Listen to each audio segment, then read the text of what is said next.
평안에 매는 줄로 성령의 하나 되게 하신 것을 힘써 지키라. 성령의 하나 되게 하신 것, 주님이 교회를 하나 되게 하셨는데 그것을 힘써 지키기 위해서 필요한 게 용납이라고 하는 겁니다. 왜 교회가 하나 되는 것을 지키기 위해서 용납이 꼭 필요해야 될까? 이유는요, 교회라고 하는 모임은 하나님 앞에 거룩해졌지만 아직은 완전하지 않은 형제 자매님들이 모여서 교회가 됐기 때문에 그래요. 따라서 각자가 아직 완전하지 못하기 때문에 서로 용납해 주지 않으면 항상 판단하게 되고 다툼이 언제든지 생길 수밖에 없는 모임이 교회라는 겁니다. 때때로 우리 각 사람이 마음속에서 기준을 잘못 잡고 있을 때가 있어요. 형제 자매님들을 완전한 의인이라고 생각하고 교회를 완전한 의인들, 완전해진 의인들의 모임으로 오해를 하기 때문에 다른 형제 자매님들에 대한 기준을 높게 적용을 하는 경우들이 있습니다. 그런 사람들이 자주 입에 올리는 표현이 뭐냐면 구원받은 사람이 어떻게 그럴 수가 있어? 라고 하는 표현이에요. 여러분, 구원받은 사람이 어떻게 그렇게 할 수가 있어? 그렇게 할 수 있을까요? 없을까요? 그렇게 할 수 있으니까 눈앞에 보이는 거예요. 그런데 상대방이 아직 완전하지 못하기 때문에 그럴 수 있다라고 하는 것을 인정하지 못하고 늘 듣고 배웠던 그 기준을 가지고 상대방을 보니까 이만밖에 안 한 거예요. 너무 모자라는 겁니다. 그러니까 판단을 하고 그러니까 비난을 하고 그런 분위기 속에서는 하나가 될 수가 없는 거예요. 그리고 똑같이 돌려봤습니다. 그러니까 또 자기도 상처받아서 등을 돌리는 일들이 생겨나는 거죠. 우리가 꼭 기억해야 될 건 구원받은 우리의 신분은 하나님의 자녀고 거룩한 의인이 됐지만 우리의 상태는 아직 죄인의 상태가 많이 남아있다라는 거. 내 자신에게도 그것이 남아있을 뿐만 아니라 상대방에게도 그게 남아있다라는 것을 생각해야만 다른 사람의 실수나 모자란 부분을 보고도 용납해 줄 수가 있는 거예요. 그런 의미에서 생각이 나는 게 뭐냐면요. 공사 현장에 있는 표지판 문구예요. 길을 가다 보면 공사 현장 옆에 팻말이 하나 붙어 있는 경우들을 봅니다. 공사 중 통행에 불편을 드려 죄송합니다. 현장 소장 100. 이라고 써 있습니다. 자, 그 표지판을 읽으면서 공사장의 시끄러운 소리 들을 때에 불평합니까? 먼지 난다고 불평합니까? 아, 공사 중이니까 어쩔 수 없겠구나 하고 먼지가 나도 그냥 참아주고 소리가 나도 참아주고 그렇게 지나갈 수가 있잖아요. 옆에 있는 분들이 다 공사 중입니다. 옆에 있는 분을 보고 제가 아직 공사 중입니다. 용납해 주시지요. 한번 얘기해 볼까요? 네, 제가 아직 공사 중입니다. 저도 용납해 주시기 바랍니다. 저도 용납을 좀 해주셨으면 좋겠습니다. 저도 부족한 사람이고 여전히 공사 중이거든요. 형제자매님들이 마음에 걸리는 행동이나 말을 했을 때에 머릿속에 떠올리는 게 좋습니다. 공사 중. 내 마음에 불편을 드려서 죄송합니다. 그게 형제자매를 용납할 수 있는 방법이 되고 그만큼 우리 각 사람이 완전치 못하기 때문에 그러한 완전치 못한 사람들이 하나로 모여 있으니까 서로 용납을 해야만 하나됨을 이룰 수 있다는 거예요. 더더군다나 교회는요, 굉장히 다양하고 이질적인 사람들이 모여 있는 곳이 교회입니다. 나하고 똑같은 생각을 하는 사람이 거의 없어요. 삶의 방식도 대부분 다 다릅니다. 확인하는 방법은 너무 쉽죠. 이 자리에서 모여있는 분들한테 좋아하는 색깔이 무슨 색입니까? 하면은 다 똑같을까요? 다를까요? 좋아하는 음식 얘기하면 똑같을까요? 다를까요? 다 다를 수밖에 없다라는 겁니다. 취미도 달라, 삶의 배경도 달라, 배운 것도 달라, 성격도 달라, 좋아하는 것도 달라, 다 다른 사람들이 모여 있는 겁니다. 특별히 본문을 받게 되는 에베소 교회는 당시에 굉장히 무역이 활발했던 교회 지역입니다. 그러다 보니까 이방인도 많고 유대인도 많고 많은 사람이 섞여 있었습니다. 교회 안에도 자연스럽게 구원받은 이방인, 구원받은 유대인들이 골고루 섞여 있었어요. 문화도 달라요. 그동안 살아왔던 종교적인 배경도 달라요. 공부했던 사상도 달라요. 다 다른 사람들이 모여서 한 교회를 이루고 있는 그 상태였기 때문에 사도 바울이 부탁을 한 겁니다. 서로 용납함으로 성령의 하나 되게 하신 것을 힘써 지키라 라고 말씀하신 거예요. 그러한 문화적인 차이가 아니라고 하더라도 교회는 하나님께서 일부러 다양한 모습의 사람들, 다양한 지체들을 모아서 하나로 만들어 두셨습니다. 일부러 그러신 거예요. 고린도전서 12장을 찾아봅니다. 12장 12절. 몸은 하나인데 많은 지체가 있고 몸의 지체가 많으나 한 몸임과 같이 그리스도도 그러하니라.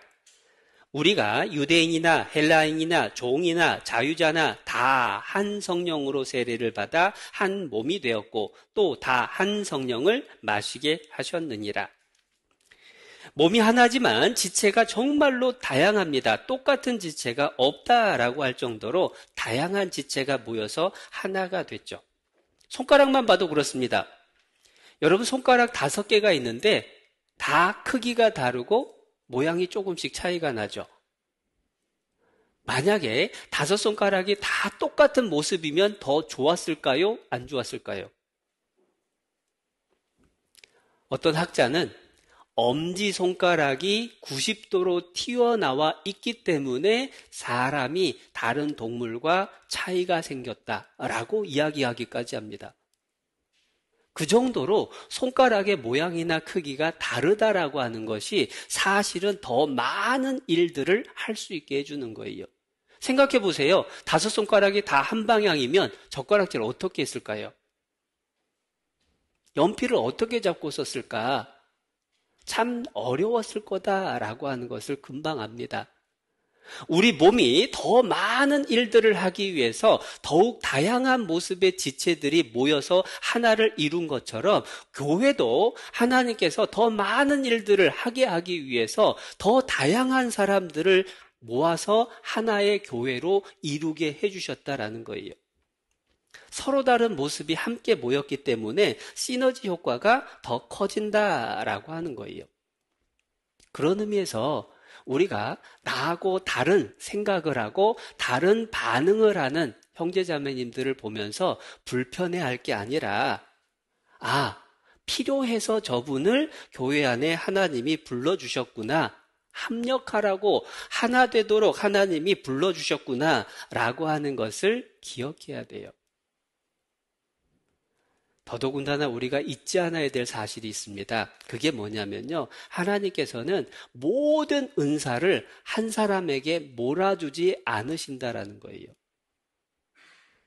각 사람에게 장점이 있으면 반드시 단점도 있는 겁니다. 잘하는 것도 있지만 못하는 것도 있게 하나님이 만들어 주셨어요. 왜 그렇게 하셨느냐? 서로 필요하기 때문에 돕고 의지하라고 그렇게 하셨던 겁니다. 이스라엘에 가장 존경받는 사람 하면 손꼽히는 사람 중에 하나, 국부와 같은 존재 모세입니다. 그런데 모세는요, 말에 능하지 못했습니다. 그래서 누구를 붙여주셨죠? 아론을 붙여주셨어요. 신약 성경 14권을 기록한 바울은 너무 뛰어난 분이었지만 건강이 좋지 않았습니다. 그래서 누구를 붙여주셨습니까? 의사 누가를 붙여주셨어요.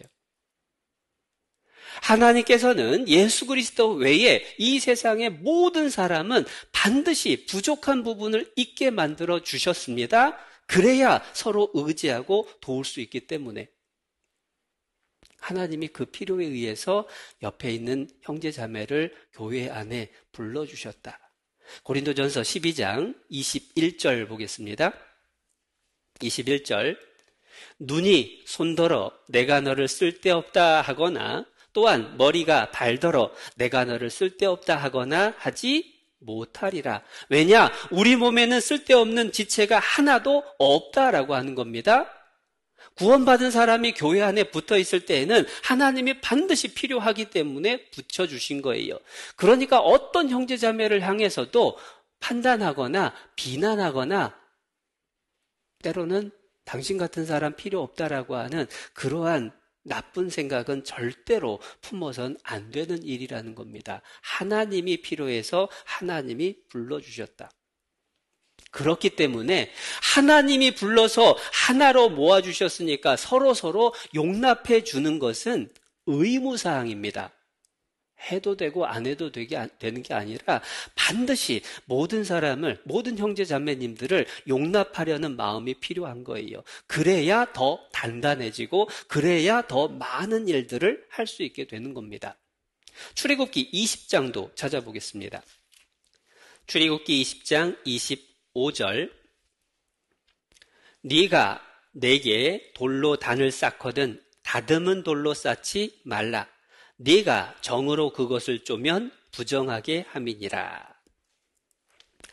하나님께서 하나님을 섬기는 단을 쌓을 때에 돌로 쌓을 경우에는 다듬은 돌로 쌓지 말라, 다듬지 않은 돌로 쌓아라 라고 말씀을 하셔요. 그런데 좀 이상합니다. 여러분, 다듬은 돌로 쌓는 게 편할까요? 다듬지 않은 돌로 쌓는 게 편할까요? 다듬은 돌로 쌓는 게 훨씬 편하죠. 훨씬 빠르죠. 다듬지 않은 돌을 쌓으려면요, 이게 어디다 놔야지 맞을지 한참 고민해야 됩니다. 올려놨다가 내려놨다가 다른 거 잡아봤다가 정말 고생을 하게 되는 거예요. 그런데 왜 하나님은 하나님을 섬기는 단을 쌓을 때에 다듬지 않은 돌로 쌓으라고 하실까? 우리에게 주시는 교훈입니다. 각자 전혀 다른 형제 자매님들을 있는 그대로 용납해서 받아들여서 하나님의 교회를 이루게 하신 거예요. 생각해보면 다듬은 돌로 쌓은 벽이 튼튼할까요? 다듬지 않은 돌로 쌓은 담이 튼튼할까요? 제주도에 사시는 분들한테 여쭤보면요, 다듬지 않은 돌로 쌓은 담이 훨씬 더 튼튼하다라는 말을 합니다. 블록이나 벽돌로요, 튼튼하게 담을 쌓는다고 쌓았습니다. 그리고 이 제주도에는 바람 숭숭 뚫리는 현무암이 많잖아요. 그 현무암으로 얼기설기 담을 쌓아놨습니다. 그런데 제주도는 태풍이 많아요. 태풍이 불었습니다. 벽돌, 블럭으로 쌓은 담이 무너졌을까요? 현무암, 다듬지 않은 돌로 쌓은 담이 무너졌을까요? 벽돌담이 다 무너졌어요. 하나님의 교회는요, 똑같이 생긴 다듬은 돌로 지어진 게 아닙니다. 공장에서 찍어낸 게 아니라 하나하나가 산돌이에요. 제각각입니다. 그런데 모아놓으면 비바람이 불고 어떠한 일이 일어나더라도 흔들리지 않을 수 있는 튼튼한 교회가 이루어진다는 겁니다. 하나님이 그래서 다듬지 않은 돌로 단을 쌓으라고 하셨어요. 그러면서 한마디 덧붙이셨죠. 25절 끝부분입니다. 네가 정으로 그것을 쪼면 부정하게 함이니라. 여기 튀어나왔네? 정으로 탁 찍어내고, 여기 또 튀어나왔네? 정으로 탁 찍어내고 하지 말래요. 그런데 그 돌이 사람이라고 생각해 보세요. 형제자매의 모난 부분. 저 형제는 왜 말을 저렇게 험하게 해? 저 형제는 좀 얼굴 좀 폈으면 좋겠는데 왜 항상 저렇게 찡그리고 다니지? 형제자매님들을 바라볼 때 뭔가 모가난 부분들이 보일 수가 있습니다. 그러면 마음속에서 무슨 생각이 올라오냐면요, 어떻게든 저걸 내가 고쳐주고 싶어요. 그것 좀 제발 고치라고. 그것 때문에 얼마나 사람들 힘든 줄 아냐고 꼭 알려주고 싶어요. 그런데 놀랍게도 하나님은요, 뜯어 고치려고 하지 말라고 하셔요. 여러분, 그렇게 뜯어 고치려고 시도를 해보신 분들은 압니다. 고쳐지던가요? 안 고쳐지던가요? 안 고쳐집니다. 뜯어 고치려고 하면요, 더 반발이 심해지고 부작용이 나지 안 고쳐져요. 서로 맞춰갈 때에 튼튼해집니다. 여러분, 상대방을 변화시키는 건 잔소리가 아니에요. 내가 용납해 줄 때에, 내가 하나님이 주신 나의 은사를 통해서 상대방의 부족한 것을 채워줄 때에 상대방이 감동을 받고 은혜를 입고 변화를 갖게 되는 거예요. 그게 예수님이 제자들을 대하신 방법이었습니다. 예수님은요, 베드로가 자신을 3번이나 심지어 저주하면서 부인할 것을 아셨습니다. 그리고 실제로 베드로가 예수님을 부인했죠. 닭이 2번 울기 전에 3번 부인했습니다. 닭의 우는 소리를 듣고 눈물을 흘릴 그 직전에 있었던 일이 누가복음에 있죠. 예수님하고 눈이 마주쳤어요. 여러분, 그때 예수님 눈빛이 어떤 눈빛이었을까요? 너 그럴 줄 알았다. 내가 말했지?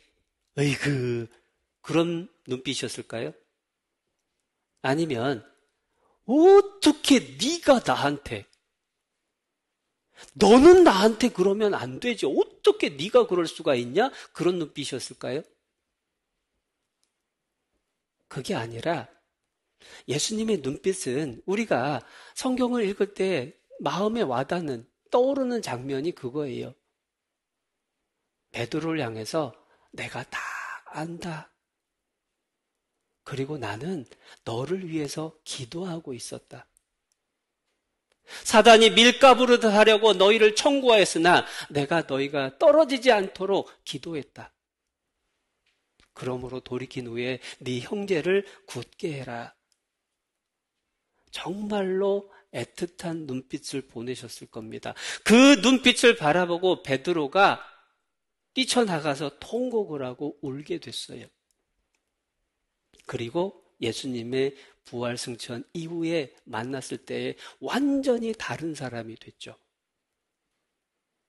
목숨을 걸고 복음을 전하고 교회를 위해서 모든 것을 희생하는 사람으로 변화가 된 거예요.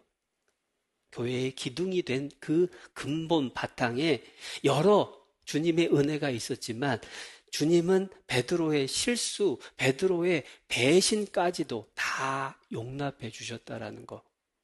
그게 베드로를 변화시키는 힘이 된 거예요. 시편 57편입니다. 2절 말씀. 내가 지극히 높으신 하나님께 부르짖으며 곧 나를 위하여 모든 것을 이루시는 하나님께로다. 나를 위해서 모든 것을 이루셔요. 나를 위해서. 그런데 다윗 왕이 나를 위해서 모든 것을 이루시는 하나님을 찬양하는 이 시점이 어떤 시점이었느냐? 1절 앞에 작은 글씨입니다. 다윗의 믹담시 영장으로 알다스엣에 맞춘 노래. 다윗이 사울을 피하여 굴에 있던 때에 목숨의 위협을 받고 도망 다니다가 굴에 들어갔어요. 도망갈 곳도 더 이상 없습니다. 잡히면 죽는 겁니다. 그런데 그 상황에서 다윗은 하나님을 찬양합니다. 나를 위하여 모든 것을 이루시는 하나님.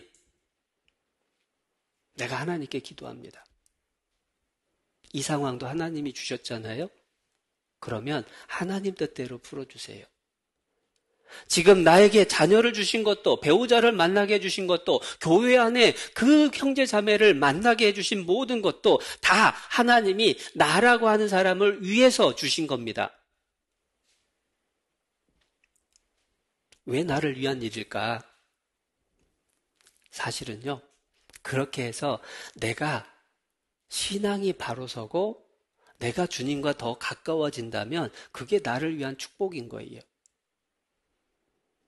그래서 나를 힘들게 하는 가족이나 나를 힘들게 하는 형제 자매를 볼 때에 무엇을 생각해야 되냐면, 아하, 하나님이 나한테 특별히 훈련 조교를 붙여주셨구나. 개인 코치를 붙여주셨구나. 라고 생각하면 틀림없습니다. 여러분, 훈련 조교가 또는 요즘은 뭐 PT라고 하죠. 퍼스널 트레이너. 자, 퍼스널 트레이너 붙여줬습니다. 자, 싸워야 될까요? 배워야 될까요? PT 붙여줬더니 그 PT하고 싸우면 아무것도 못 배우는 겁니다. 내 생각하고 달라도 안 맞아도 배워야 될 것에 집중을 해요. 그러면 내가 변해요. 코치라고 하는 역할이 그렇습니다. 코치는요, 선수가 원하는 방식으로 훈련시키지 않습니다. 선수에게 가장 좋을 것이라고 생각되는 방식으로 선수를 훈련시키죠. 그렇기 때문에 선수 입장에서는요, 코치가 미울 때가 많아요. 마라톤 선수들이 코치에 대한 감정을 물어보면요, 뭐라고 얘기하냐면, 마라톤 훈련 받을 때 코치는 차를 타고 가면서요, 옆에서 좀 더 뛰어, 막 그런답니다. 그러면 마라톤 선수는요, 뛰면서 무슨 생각하는 줄 아세요? 저걸 때려 말어. 그 생각이 막 올라온다는 겁니다. 코치는 선수를 위한 최선을 위해서 필요한 방법을 동원합니다. 선수 입장에서는 불편해요. 싫을 수 있어요. 피하고 싶어요. 그러나 그 과정을 통과해야 성장을 하는 겁니다. 하나님이 나에게 필요하니까 개인 코치를 붙여주셨습니다. 때로는 같이 살아요. 24시간 붙어 있으니 얼마나 힘들어. 그런데 그래야 변하니까 붙여주셨다라고 생각해야 되는 것이 신앙입니다. 그게 하나님 뜻이 틀림없는 거예요. 그렇게 용납하고 받아들이고 그 자체로 인정하고 그렇다면 하나님이 나에게 무엇을 바라시는 거냐라고 하는 것을 생각하는 게 필요하다는 거예요. 그런데 용납을 하지 못하면 어떻게 되냐? 문제가 자꾸 생기는 겁니다. 용납하지 못하게 되면요, 상대방을 향한 감정이 입으로 튀어나와요. 제일 먼저 험담을 합니다. 세상에 이런 일을 한다고, 세상에 이런 말을 한다고. 때로는 남을 험담을 하면서도요, 그 사람은 그런 소리 들을 만해 라고 하면서 스스로를 정당을 합니다. 그러면서 남의 약점을 뒤에서 계속 떠벌리는 거예요. 그러다 보면 교회가 쪼개져요. 아유, 저 형제 옛날엔 어쨌는 줄 아냐고. 세상에 그런 망나니가 없었다고. 잠언 11장 한번 보겠습니다. 잠언 11장 13절. 두루 다니며 한담하는 자는 남의 비밀을 누설하나 마음이 신실한 자는 그런 것을 숨기느니라. 돌아다니면서 농담하고 떠드는 사람들은 남의 비밀을 누설합니다. 마음이 신실한 사람은 그런 것을 숨겨요. 교회가 오래되다 보면요, 같이 교제하던 시간이 오래되다 보면요, 서로가 너무 잘 알아요. 그리고 장점뿐만 아니라 단점도 잘 알게 돼요. 부끄러운 일들조차도 다 알아요. 그때가 위험합니다. 왜냐하면 조금만 틀어지면 그 소리 튀어나오거든요. 옛날에 어쨌는 줄 아냐고, 저 사람. 그런데 신실한 사람은 그러한 허물을 덮어줘요. 용납하는 겁니다. 교회가 연수가 오래될수록, 교제를 같이 한 시간이 오래될수록 품어야 되는 건 용납이라고 하는 걸 품어야 계속 갈 수 있는 거예요. 용납을 잃어버리게 되면, 용납하지 않으면 어느 순간 등 돌리게 되는 겁니다. 더군다나 우리가 형제자매님들의 허물을 용납하지 못하고 판단하고 비판하게 되면 하나님은 그 사람을 어떤 모습으로 보실까? 로마서 14장을 보겠습니다. 로마서 14장 4절. 남의 하인을 판단하는 너는 누구뇨? 그 섰는 것이나 넘어지는 것이 제 주인에게 있음에 저가 세움을 받으리니 이는 저를 세우시는 권능이 주께 있음이니라. 남의 하인을 판단하는 너는 누구뇨? 그 남의 하인이 누구냐면 형제자매입니다. 구원받은 사람은 모두가 주님의 소유가 됐습니다. 그래서 우리는 예수님을 주님이라고 불러요. 예수님이 주인이 되시고 우리는 그의 종이 됐습니다. 우리는 구원받은 사람은 다 하인입니다. 누구의 하인이냐? 예수 그리스도의 하인, 하나님의 하인입니다. 그런데 내가 형제자매를 판단하는 건 뭐냐면 하나님의 하인을 판단하는 거예요. 원래 그 판단은 누가 해야 되는 거냐? 주인이 해야 되는 겁니다. 그러니까 내가 형제자매를 향해서 어떻게 저럴 수가 있나 라고 생각을 하고 말하는 것은 내 스스로가 하나님 자리로 올라가려고 하는 교만한 모습인 거예요. 해서는 안 될 일이죠. 마귀가 그 교만 때문에 쫓겨났잖아요. 그렇기 때문에 구원받은 사람이 교회 안에 있을 때에 또 구원받은 사람들이 모인 가정 안에 있을 때에 서로 용납함을 더더욱 마음에 새겨야 되고 잃어서는 안 되는 겁니다. 또 하나, 왜 우리가 꼭 형제자매님들을 교회 안에서 용납해야 되느냐? 그게 우리에게 주신 명령이니까 이해가 안 돼도 순종해야 돼요. 15장 7절입니다. 로마서 15장 7절. 이러므로 그리스도께서 우리를 받아 하나님께 영광을 돌리심과 같이 너희도 서로 받으라. 너희도 서로 받으라. 주님이 우리를 받아주셨잖아요.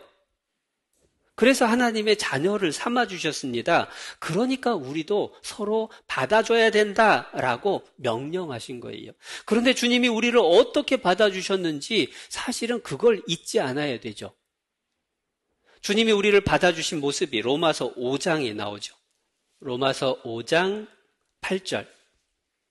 우리가 아직 죄인 되었을 때에 그리스도께서 우리를 위하여 죽으심으로 하나님께서 우리에게 대한 자기의 사랑을 확증하셨느니라. 우리가 아직 죄 가운데에 거하고 있을 때에 우리를 위해서 죽어주셨습니다. 그렇게 자녀 삼아 주셨죠. 그리고 10절입니다. 10절. 곧 우리가 원수 되었을 때에 그 아들의 죽으심으로 말미암아 하나님으로 더불어 화목되었은즉, 원수 되었을 때에 예수님의 죽으심으로 하나님과 화목하게 됐어요. 예수님의 피로 말미암아 우리를 받아주셨습니다. 원수 되었을 때. 그러면서 우리에게 말씀하십니다. 그리스도께서 우리를 받아주신 것처럼 너희도 서로 받으라. 예수님이 나를 어떻게 용납해 주셨는지 그것을 잊지 말고 그러한 마음으로 형제자매님들을 용납해 줘라 라고 하는 말씀이에요. 그런데 그게 한 번으로 지나가는 게 아닙니다. 구원받은 이후에 우리가 살아가다 보면요, 실수를 많이 합니다. 죄를 반복할 때도 있습니다. 내가 나를 봐도 너무 한심해가지고 나 같은 게 살아서 뭐하나, 주님 뵐 면목이 없어서 나 같은 사람은 빨리 죽는 게 낫지 않을까라고 할 정도로 우리 마음이 답답하고 무너질 때, 그때도 주님 똑같이 말씀하실 거예요. 네가 죄인 되었을 때에, 네가 원수 되었을 때에 내가 너를 위해서 죽었단다. 내가 실망하고 있는, 내가 정말로 스스로를 자책하고 있는 그 많은 실수와 반복되는 죄를 향해서도 예수님 지금 이렇게 말씀하고 계실 겁니다. 그것도 내가 다 안다. 그것을 위해서 내가 이미 죽었단다. 그러니 다시 한번 힘내서 우리 일어나 보자. 예수님은 여전히 우리에게 그렇게 말씀하고 계시죠. 나를 힘들게 하는 사람을 향해서 사실은 우리는 그 마음을, 예수님이 지금 나를 어떻게 대하고 계시는지, 지금의 나를 어떻게 용납하고 붙잡아주고 계시는지 그것을 기억해야 아, 나도 형제자매님들의 저 모습 용납해야 되는구나 라고 내 마음이 넓어질 수가 있게 돼요. 우리가 그렇게 서로 용납해주고 받아주게 되면 교회가 하나가 되죠. 교회가 하나가 되는 게 든든해지면 그 가운데에 주님의 몸이 힘이 생기죠. 그러면 당연히 열매가 나타나는 거예요. 복음이 힘있게 전해지는 겁니다. 새로운 사람이요, 교회에 딱 오면 성경 말씀 몰라요. 그런데 기가 막히게 분위기는 알아요. 서로 판단하고 있는지, 서로 용납하고 사랑하고 있는 건지, 서로 반가워하는지, 서로 불편해하는지. 서로 용납하는 가운데 하나가 되면 자연스럽게 주변에서 누가 오더라도 야, 여기 뭔가 좋은데? 뭔가 다른데? 그 가운데에 교회 가운데 더 나올 수가 있게 되는 겁니다. 그래서 용납이 중요한 거죠. 요한복음 13장에서도 말씀을 하십니다. 요한복음 13장 34절 새 계명을 너희에게 주노니 서로 사랑하라. 내가 너희를 사랑한 것 같이 너희도 서로 사랑하라. 이 사랑하라라고 하는 말씀을 들으면서 항상 드는 생각이 뭐냐면 어떻게 사랑하라라고 명령을 하실까? 슬퍼해라, 좋아해라, 명령을 하면 좀 이상하잖아요. 그런데 왜 사랑하라라고 명령을 하셨을까? 생각해 보면 사랑은 감정 수준이 아닙니다. 감정 이상의 무언가예요. 사랑하라라고 하는 명령을 지키기 위해서는 감정만 갖고 되는 게 아니라 감정을 넘어서는 의지가 필요한 겁니다. 그런데 그렇게 살아가면 하나님의 사랑이 내 안에 이루어지게 돼요. 무슨 말이냐? 잠언 17장 보면 조금 이해가 될 것 같아요. 잠언 17장 9절 말씀. 허물을 덮어주는 자는 사랑을 구하는 자요. 그것을 거듭 말하는 자는 친한 것을 이간하는 자니라. 그런데 신기한 건 뭐냐면 허물을 덮어주는 자는 사랑하는 자요가 아닙니다. 이해되셔요? 허물을 덮어주는 자는 사랑하는 자요, 그게 아니라 사랑을 구하는 자요. 그럼 지금 사랑하고 있는 거예요? 안 하고 있는 거예요? 지금 사랑의 감정은 아닌 거예요. 여러분, 누군가를 사랑하면 콩깍지가 딱 씌우죠? 콩깍지가 씌우면 허물이 보여요? 안 보여요? 안 보입니다. 그러니까 사랑하는 자는 허물을 덮어줄 필요가 없어요. 사랑하는 순간에 이미 허물이 안 보이거든요. 그런데 허물이 보이기 시작했다는 건 뭐냐면 사랑이 식은 거예요. 사랑을 까먹은 겁니다. 그런데 그때에 허물이 보였을 때에 어떻게 해야 되느냐? 허물을 덮어주라는 거예요. 그게 사랑을 구하는 겁니다. 하나님, 나 사랑하기 원합니다. 하나님 사랑하라고 하셨잖아요. 제가 지금 사랑하기 원합니다. 그러니까 하나님이 말씀하신 대로 내가 이 허물 덮어줍니다. 그러면 놀랍게도 하나님이 내 안에 하나님의 사랑을 채워주세요. 그러면 그 허물이 더 이상 문제가 안 되는 걸 경험하게 돼요. 내가 상대방을 용납해 줄 때에 상대방 속에 있는 불편한 것들을 녹여줄 수도 있다는 겁니다. 허물을 덮어주는 자는 사랑을 구하는 자요. 주께서 새 계명을 주셨습니다. 내가 너희를 사랑한 것 같이 너희도 서로 사랑하라. 명령을 지키기 위해서 우리는 허물을 덮어줘야 돼요. 그것을 거듭 말하게 되면 친한 것을 이간하는 자가 됩니다. 교회가 쪼개집니다. 가정이 분란이 생깁니다. 그러니까 덮어주라는 거예요. 그런데 문제가 있어요. 도대체 누구를 향해서 어떤 것을 용납해야 될까? 빌립보서 4장입니다. 빌립보서 4장 5절 말씀 너희 관용을 모든 사람에게 알게 하라. 주께서 가까우시니라. 관용이라는 말은 남의 잘못 따위를 너그럽게 받아들이거나 용서해 주는 뜻입니다. 용납이라는 말하고 거의 비슷한 말이에요. 그러니까 너희 관용을 모든 사람에게 알게 하라 라고 할 때의 관용 대신에 용납이라는 단어를 쓴다고 해도 문제가 별로 없습니다.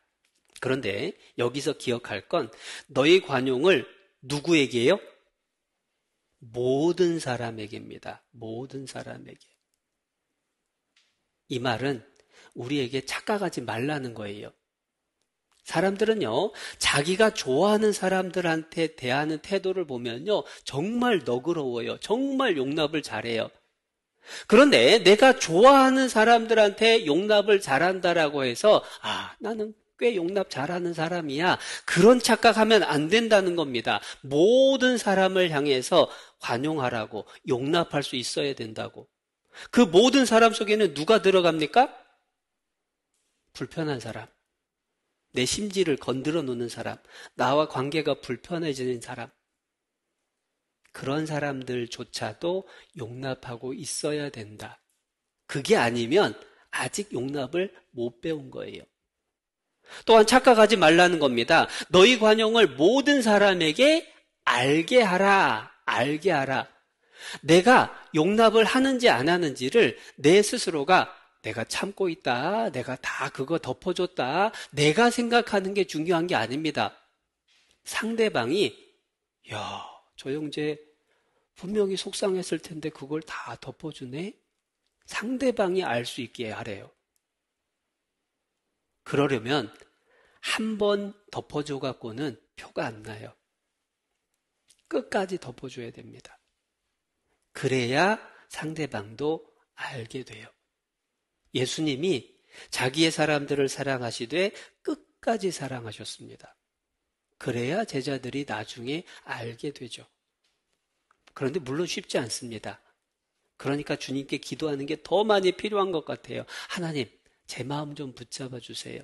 하나님, 내 안에 사랑을 더 채워주셔서 제발 이러한 문제들을 다 제가 문제 안 삼고 다 받아들여주고 용납할 수 있게 해달라고 그런 기도가 필요한 거예요.